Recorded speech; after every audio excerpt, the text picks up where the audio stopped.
बड़े बंगले से आया गरीब बहू का रिश्ता। रात के 11 बज रहे हैं, इस घर की औरतों का घर में आने का समय नहीं हुआ है अभी तक।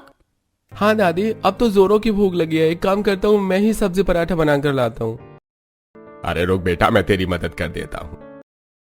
मैं भी आता हूँ पापा। घर के तीनों मर्द किचन में रात को 11 बजे खाना बना रहे थे कि तभी जानकी और शीतल घर में आई हैं। आज तो मजा आ गया। मम्मी जी किटी पार्टी में देखा वो मिसेस संगीता कैसे जल रही थी हमारी साड़ी देखकर। और वो रागिनी, वो तो मेरा नेकलेस देखकर ही अपनी आंखें चढ़ा रही थी। बहुत मजा आया सबको जलील करके। हाँ, वहाँ किटी में औरतों को जुलूस करो और रात रात भर बाहर रहकर घर के मर्दों का और इस बूढ़ी औरत का पेट जलाओ, यही रह गया है। ओ mummy ji please calm down, हम तो किटी पार्टी में ही खाना खाकर आ गए। वहाँ बाकी खाना बच गया था तो हमने पार्सल करा लिया है, आप लोग खा लेना। हाँ दादी जी, अभी खाना बनाने की बिल्कुल हिम्मत नहीं है। चलो माँ जी, see you in the morning. Dining table पर खाने के पैकेट रखकर दोनों सास बहू अपने कमरे में चली जाती हैं। वहीं देर रात घर के मर्द कच्चा पक्का खाना खाकर डाइनिंग टेबल पर लगाते हैं। चलो माँ, खाना खा लो। 12 बज गए, अब तो भूख भी मर गई। देखो कल मुनियों ने अपना बचा खाना लाकर रखा है हमारे लिए। इन्हें हम भिखारी दिखते हैं। छोड़ो ना दादी, आपको तो पता है भाभी और माँ दोनों की आदत कैसी है। आप फिक्र न करो, मैं ये खाना बाहर कुत्ते को डाल कर आता हूँ। शुभम माँ का लाया हुआ खाना कुत्ते को दे देता है और सभी खाना खाने बैठते हैं। देर रात खाना खाकर जैसे ही सभी सोते हैं, रात लगभग 2 बजे घर की घंटी बजती है। आ गई कुल नाश्तिनी। कहने को मेरी पोती है, लेकिन रात के 2-2 बजे तक क्लब में मंडराती है। इसकी माँ भी कुछ नहीं कहती। देर रात प्रतीक दरवाजा खोलता है, जहां शराब के नशे में हाथ में हाई हील लिए ऋतु दरवाजे पर खड़ी थी। ये कोई टाइम है घर आने का? और ये तूने क्या शराब पी है? ओ प्रतीक भैया प्लीज, शराब ड्रिंक। यस, मैंने पी है। दोस्त का बर्थडे था। अब हटो, ज्यादा वकील मत बनो। अभी ये एक थप्पड़ लगाऊंगा, सारा नशा उतर जाएगा। इसके आगे प्रतीक कुछ कहता कि जानकी जी वहां आ जाती हैं। ये कैसे बात करे अपनी छोटी बहन से? उसके फ्रेंड का बर्थडे था तो क्लब पार्टी रखी थी, और आजकल हाई क्लास सोसाइटी में इतना तो चलता ही है। प्रतीक जाओ, अब जाकर सो जाओ। बड़े बंगलों में ये सब नॉर्मल है।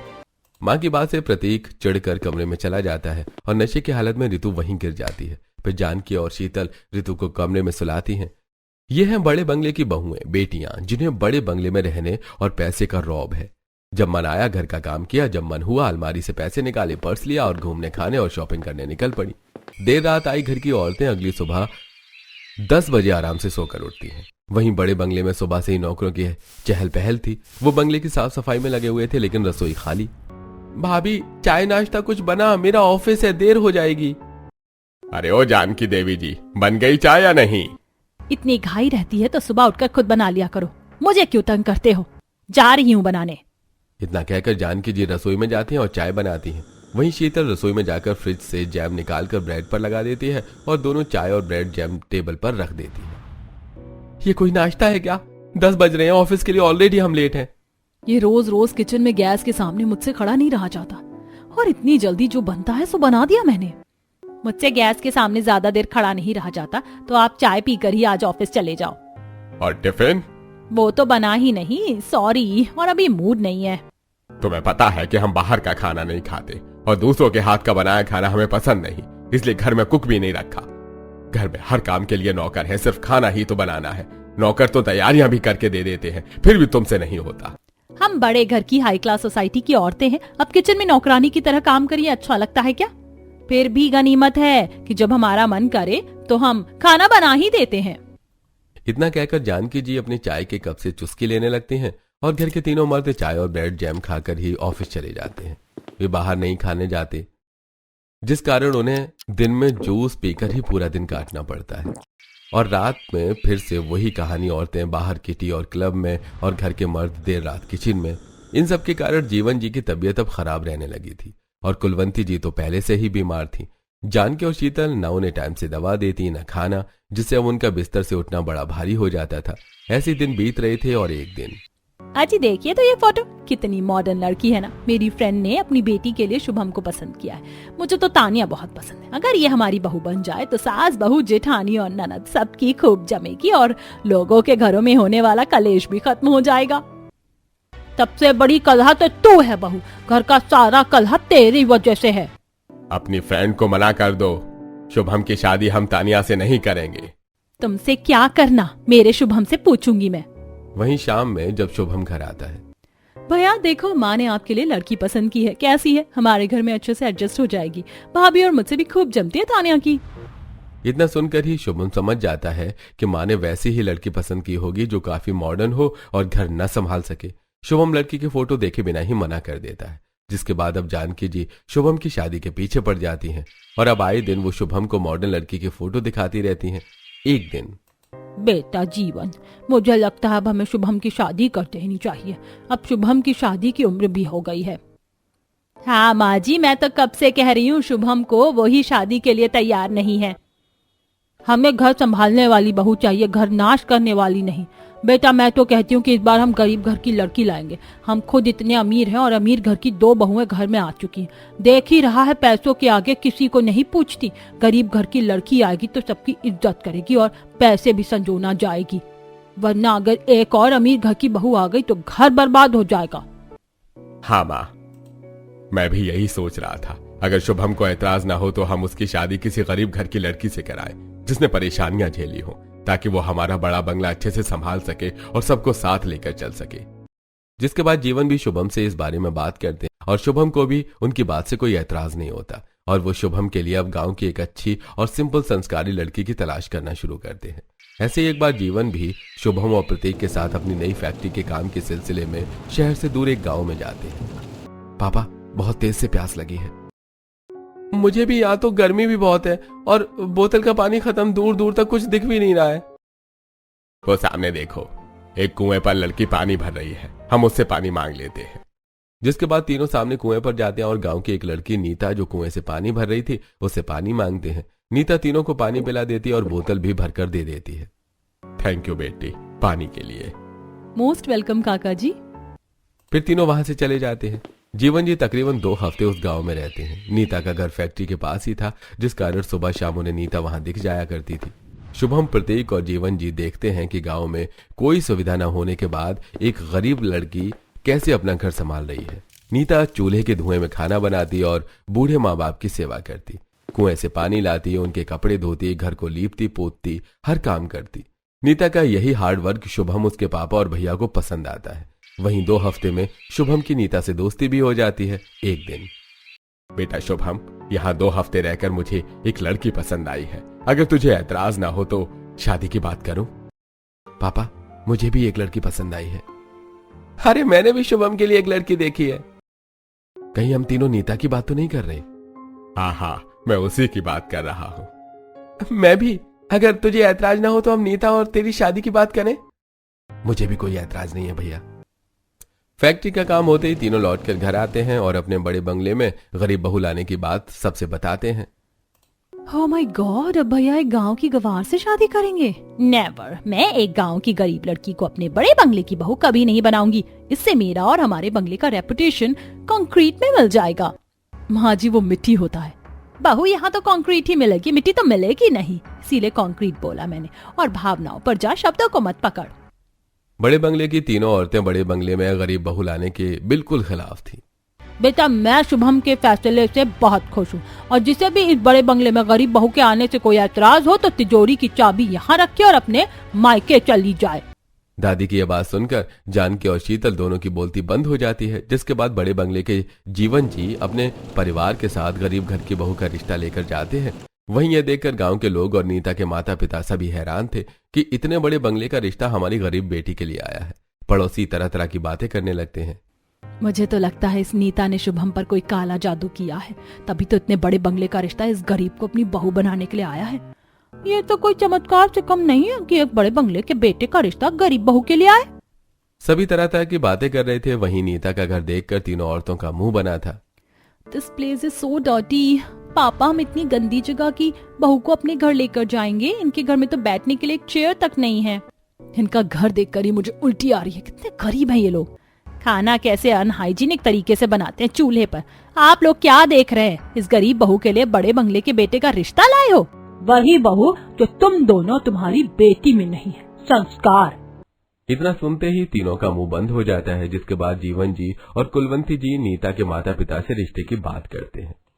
भाई साहब, हमारी बेटी गांव में पढ़ी है, उसे शहर की तरह इंग्लिश बोलने नहीं आता, और तो और बहुत मुश्किल है कि वो शहर के रीति रिवाज में ढल सके। बेटी चिंता ना करो, समय के हिसाब से सब ढल जाते हैं। हम बहुत गरीब हैं, देने के लिए हमारे पास दहेज भी नहीं है। अरे आप चिंता न करें, हमारे लिए दुल्हन ही दहेज है, हमें दहेज नहीं चाहिए। इतना सुनकर भरत और मीनल जी काफी रिलैक्स हो जाते हैं और शादी पक्की हो जाती है। शादी का सारा इंतजाम जीवन जी करते हैं और बड़ी धूमधाम से नीता और शुभम की शादी कराते हैं और उसे अपनी घर की बहू बनाकर लाते हैं। इतना किसके पास पैसा है कि लड़की वालों का खर्चा भी खुद उठाएं?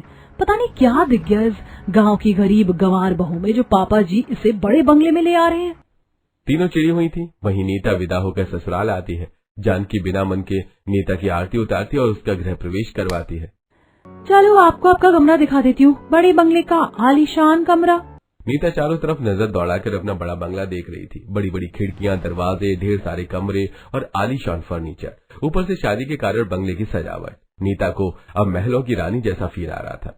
ऋतु नीता को कमरा दिखाती है। वहीं नीता जैसे ही कमरे में जाती है, बड़े बंगले की बड़ी सी पलंग पर नीता को कब नींद आ जाती है उसे पता ही नहीं चलता। वहीं अगली सुबह नीता जल्दी से उठकर बड़े बंगले की खुद ही सफाई करने लगती है। ये मोरी अम्मा, ये इतना बड़ा बंगला है। सासू अम्मा, जेठानी जी और ननद जी कैसे इसकी सफाई करती होंगी? बाप रे, हालत तो खराब ही हो जाती होगी। नीता सुबह 4 बजे से ही लगी थी। बंगले में झाड़ू पोछा करके नहाने जाती है और तैयार होकर बंगले के मंदिर में आती है। मंदिर में भगवान की सोने की मूर्ति थी। ये देखकर नीता हैरान हो जाती है। वह भगवान का मंदिर साफ करके उनकी पूजा करने लगती है। नीता धूप बत्ती जलाकर जैसी आराधना करना शुरू करती है, घर बंगले में लगा सायरन धुएं के कारण बजने लगता है। सायरन की आवाज से डरकर सब उठकर हॉल में आते हैं। जल्दी से फायर ब्रिगेड बुलाओ, कहीं आग लगी है। कौन से कमरे में आग लगी है? सब जल्दी बाहर चलो, अगर बंगला जलने लगा तो हम भी जलकर मर जाएंगे। धुआं उठा नहीं कि आग आग चिल्लाकर घर उठा लो। आग लगी कहाँ है ये तो देखो। प्रतीक और शुभम पूरा बंगला छान मारते हैं, उन्हें कहीं भी आग नहीं दिखती। अरे ये पुलिस सवेरे सवेरे घरवा में काहे आई है? चोर घुस आए हैं क्या बंगला में? ओ, ये इतनी गंवार है, इसे इतना नहीं पता कि बड़े घरों में फायर प्रिवेंशन के लिए सायरन होते हैं। तभी नीता के हाथ की धूप बत्ती देखकर जीवन सब समझ जाते हैं। माँ सही कह रही थी, इन लोगों ने सच में बात का बतंगड़ बना दिया। नई बहू मंदिर में धूप बत्ती जला रही थी, ये उसी के धुएं के कारण सायरन बजने लगा। Too stupid! ये लड़की कितनी गंवार है, हमारे घर में इतनी सुबह सुबह सबको परेशान कर दिया। ओए लड़की, इस घर में कोई पूजा पाठ नहीं होता, इलेक्ट्रिक दिया रखा है वो जला दे। आइंदा ये धूप बत्ती मत जलाना, परेशान कर दिया सबको। जानकी की हो गई है, अभी साठा लगा नहीं, लेकिन अभी से तू सचिया गई है। पूजा पाठ करने से घर की पनौती दूर होती है। ओह आई सी, हम प्रेयर नहीं करते ना, इसीलिए पापा ने घर में ये पनौती ले आई। बेटा, खुद की बुराई खुद से नहीं करते हैं। और अभी सभी जाओ, जाकर नहा कर आओ, आज बहू की पहली रसोई है, सभी साथ में पूजा करेंगे। दादी के सेवेज रिप्लाई से ऋतु का मुंह बन जाता है और सभी अपने कमरे में चली जाती। हाँ, जिस गंवार की वजह से सुबह जल्दी उठना पड़ गया। ओह गॉड। सभी तैयार होकर नीचे आते हैं, जहाँ नीता सभी को आरती देती है और अपनी पहली रसोई के लिए किचन में जाती है। ये रसोई में का कर रखा है, हमने तो कुछ समझ में ही नहीं आ रहा। यहाँ तो चूल्हा है या नहीं, ये गैस कैसे जलाते हैं हमको समझ नहीं आ रहा। एक काम करे थे, हम बाहर से मिट्टी लाकर चूल्हा ही बना देते। जिसके बाद नीता बड़े बंगले के गार्डन एरिया में जाकर गार्डन से मिट्टी खोद कर लाती है और छत पर चूल्हा बनाकर गार्डन के पौधों की लकड़ी तोड़ कर ले आती है और चूल्हा जलाती है। जानकी जी के बड़े से बंगले की छत से धुआं आते देखकर पड़ोसन हैरान हो जाती हैं। वहीं जब वो छत पर देखती हैं तो जानकी की नई बहू चूल्हा जलाए होती है। अरे अरे, ये जानकी आंटी की नई बहू कितनी गंवार है। देखो तो घर में इलेक्ट्रिक चूल्हा होने के बाद भी ये मिट्टी के चूल्हे पर खाना बना रही है। लेकिन इन्हें चूल्हे के लिए मिट्टी और लकड़ी कहाँ से मिली? पड़ोसन नीचे देखती हैं तो नीता पौधों की लकड़ी तोड़कर ले आई थी। ओ, ये जानकी की नई बहू तो काफी गंवार है। देखो तो जानकी के गार्डन का सत्यानाश कर दिया है। बड़े बंगले की छत पर चूल्हे का ढेर सारा धुआं निकलते देखकर अब घर वाले हैरान हो जाते हैं कि ये धुआं कहाँ से आ रहा है। तभी एक पड़ोसन आवाज लगाती है, अरे ओ कुलवंती काकी, अपने कुल की लाज बचा लो, पूरी सोसाइटी में धज्जियां उड़ जाएंगी इज्जत की। वरना जाओ, देखो तुम्हारी बहू छत पर चूल्हा जलाए बैठी है। सभी छत पर जाती हैं तो देखते हैं कि नीता चूल्हे में खाना बना रही थी। वहीं आस पड़ोस की औरतें अपनी खिड़की और छतों से ये देखकर नीता का मजा ले रही थी और वीडियो बना रही थी कि कैसे बड़े बंगले में गरीब घर की बहू चूल्हे पर खाना बना रही है। और लाओ गरीब घर की बहू, इसे तो बिल्कुल भी ढंग नहीं है, सब कबाड़ कर रखा इसने। अम्मा जी काहे के लिए कुकरावा नहीं भौंक रही हो, मतलब चिल्ला रही हो, गला बैठ जाएगा। हम तो पहली रसोई का खाना बना रहे थे, देखो खाना तैयार भी हो गया। नीता को समझ ही नहीं आता कि लोग क्यों ऐसे देख रहे हैं। उसे लगता है कि चूल्हे पर बहुत दिन बाद खाना बनते देख रहे हैं तो वो उस मोमेंट को एंजॉय कर रहे हैं। नीता नीचे डाइनिंग टेबल पर सभी के लिए खाना लगाती है। सभी जैसी बहू के हाथ का बना खाना खाते हैं तो नॉट बैड, खाना तो अच्छा बनाती है ये गरीब गंवार देवरानी। बस प्लीज नेक्स्ट टाइम इंडक्शन पर बनाना। नीता बहू खाना बहुत अच्छा बना है, ये लो तेरा नेग। कुलवंती जी अपने हाथ की सोने की अंगूठी निकालकर नीता को पहना देती हैं। वहीं ससुर जी नीता को एक बड़ा नौलखा हार देते हैं। शुभम नीता के लिए डायमंड का ब्रेसलेट लाता है। वहीं प्रत्येक बेओ से अच्छी सी साड़ी गिफ्ट करता है। ससुराल वालों से ढेर सारा नेक पाकर नीता बहुत खुश होती है। वहीं शीतल और जानकी तो हमेशा अपनी किटी पार्टीज में बिजी रहती थी, जिसके कारण अब नीता पूरी तरह से घर की रसोई संभाल लेती है। लेकिन रसोई मॉडर्न थी और गीता गांव की, जिस कारण नीता को खाना बनाने में काफी तकलीफ होती थी। अरे नीता, आज ना धनिया टमाटर की चटनी खाने का मन हो रहा है, बना दो। ठीक है जी, अभी बना कर लाती हूँ।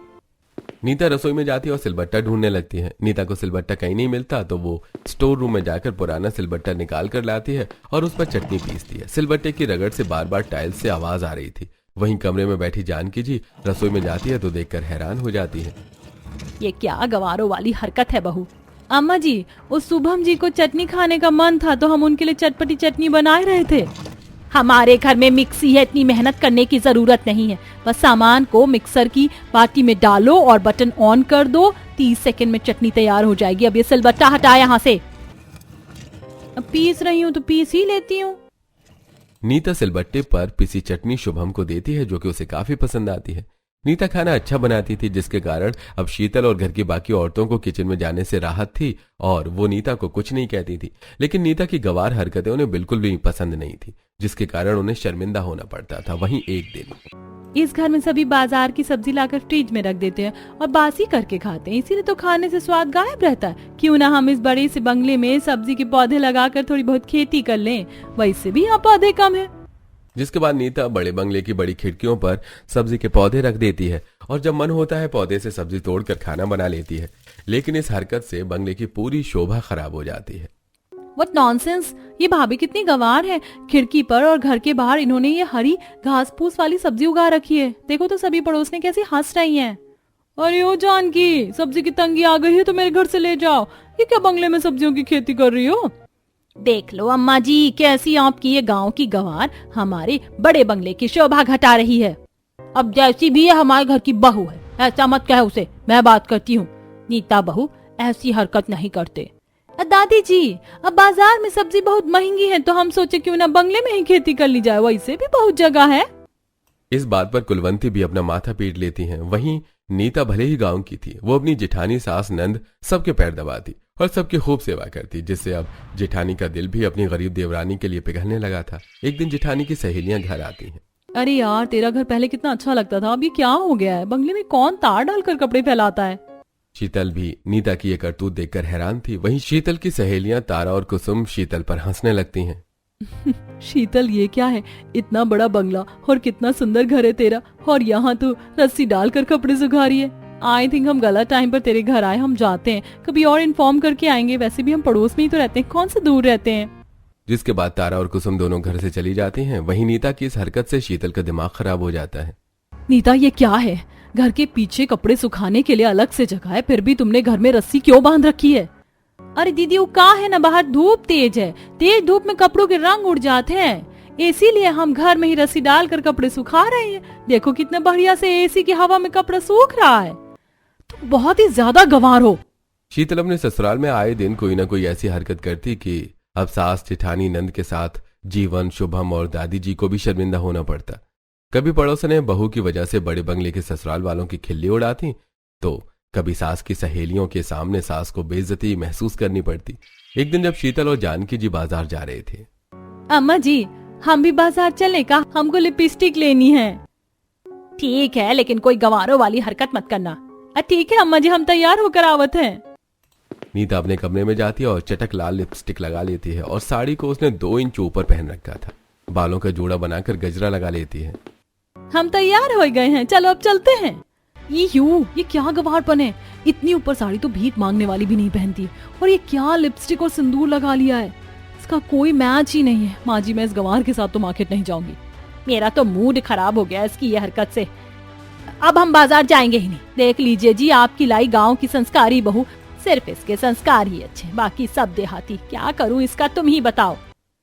भगवान, हमने तो अच्छा ही देखकर शादी की थी, और देखो नीता के आने से तुम्हें भी कितना आराम हुआ है। घर के खाने से माँ की दवाई तक सब कुछ नीता ने संभाल लिया है। खाली समय में तुम्हारे और शीतल के पैर भी दबाती है। अब इतनी खूबियां हैं तो कुछ तो खामियां भी होंगी। एडजस्ट करो। अब एडजस्ट नहीं, अब तो इसे बदलने का समय आ गया है। ऋतु, अपनी अर्बन ब्यूटिशियन की अपॉइंटमेंट ले, हम इसे लेकर जाते हैं। जिसके बाद ऋतु अपनी पर्सनल ब्यूटिशियन को कॉल करके उससे अपॉइंटमेंट लेती है और शीतल और जानकी जी नीता को सैलून लेकर जाती है। मैम, आप क्या सर्विस चाहोगी? Facial, hair cut, manicure, pedicure, इनका ड्रेसिंग सब कुछ चेंज करना है, इसकी काया ही पलटनी है। डोंट वरी मैम, आप बिल्कुल सही जगह पर आई, हम सब कर देंगे। जिसके बाद मिनी नीता के फेस पर फेशियल लगाना शुरू करती है। अरे ई का, हमारे चेहरा पे पुट्टी काहे कर रही हो तुम लोग, हटो। अरे मैम, ये पुट्टी नहीं है, फेशियल है, इससे आप गोरी हो जाओगी। आटा छोप कर हमारे चेहरे को व्हाइट करके इसे गोरा करना चाहती हो, हमारा चेहरा खराब कर रही हो। नीता खूब बड़बड़ाई जा रही थी, लेकिन मिनी जैसे तैसे नीता का फेशियल कंप्लीट करती है। जिसके बाद नीता की वैक्सिंग की बारी थी। मिनी नीता का वैक्स कर रही होती है कि तभी अरे अम्मा रे, हमारे गोड़वा के बाल उखाड़े डाल रही है दैया। भगवान कोई बचाओ हमका, इन तो हमरा हाथ भी नोचे ले रही है। नीता इस तरह वैक्सिंग में जोर जोर से चिल्ला रही थी, जिस कारण पार्लर के बाकी क्लाइंट डिस्टर्ब हो रहे थे। आई एम सॉरी मैम, हम इन्हें आगे का ट्रीटमेंट नहीं दे सकते, आपकी वजह से हमारे क्लाइंट गुस्सा हो रहे हैं, और प्लीज टीच योर एथिक्स, कितनी गंवार औरत हैं।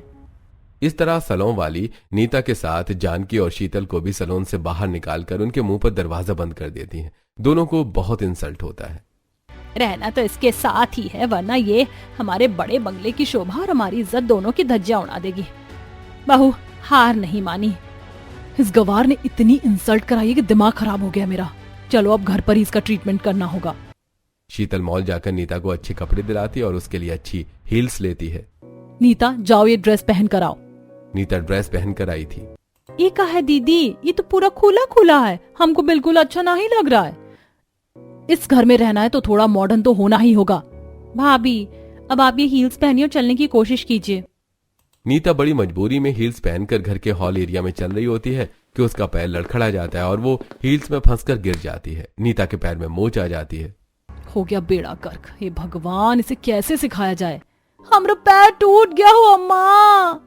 तब तक शुभम और घर के बाकी लोग भी वहां आ चुके थे। शुभम फौरन डॉक्टर को फोन करता है और नीता के पैर पर गर्म पट्टी बंधवाता है, उसका ट्रीटमेंट करवाता है। नीता, तुम्हें हर चीज सीखनी चाहिए, तुम इतनी लापरवाह कैसे हो सकती हो? हम कोशिश तो कर रहे हैं और देखो हम जल्दी सीख जाएंगे सजना, आप चिंता ना करो। नीता की बात से सब हंसने लगते हैं। जानकी और शीतल भले ही नीता को पसंद नहीं करती थी, लेकिन उसका बर्ताव इतना नरम था कि धीरे धीरे वो पिघल गई थी। अब जानकी और शीतल नीता को रोजाना उठने बैठने खाने की ट्रेनिंग देती हैं और एथिक्स और मॉरल वैल्यूज भी सिखाती हैं। बहू, अब तो ये सब्जी के पौधे हटा दे, बड़ी शर्मिंदगी महसूस होती है, लोग बहुत ताने देते हैं। बाबूजी, खिड़की पर नहीं, लेकिन का हम छत पर थोड़े बहुत सब्जी के पौधे रख लें ताकि ताजी सब्जी मिल सके। ठीक है। और बहुरानी, ये 6 मीटर की साड़ी को थोड़ा नीचे पहन, कितना ऊपर पहनती है, चल सिखाती हूँ। जानकी जी अपनी बड़ी बहू और बेटी के साथ मिलकर नीता को पहनने ओढ़ने का ढंग सिखाती हैं। वहीं नीता की संगत में रहकर अब घर की औरतों का पार्टी में जाना और क्लबिंग करने जैसी बुरी आदतें बहुत कम हो जाती हैं। नीता सुबह उठकर पूजा पाठ करती है और अब शीतल का भी मन उसके साथ लग जाता है। चलो फाइनली एक बड़े बंगले का रिश्ता गरीब घर की बेटी के घर में हमने अच्छा किया, ये चुड़ैल देवी बन गई। गाइज, क्या आपके भी बंगले में कोई गरीब घर की बहू है? कमेंट में जरूर बताएं। और गरीब बेटी भी बड़े बंगले वाले ससुराल में बड़े बंगले के 2 तरीके भी समझ जाती है। इसी तरह अपने ससुराल में हंसी खुशी रहती है।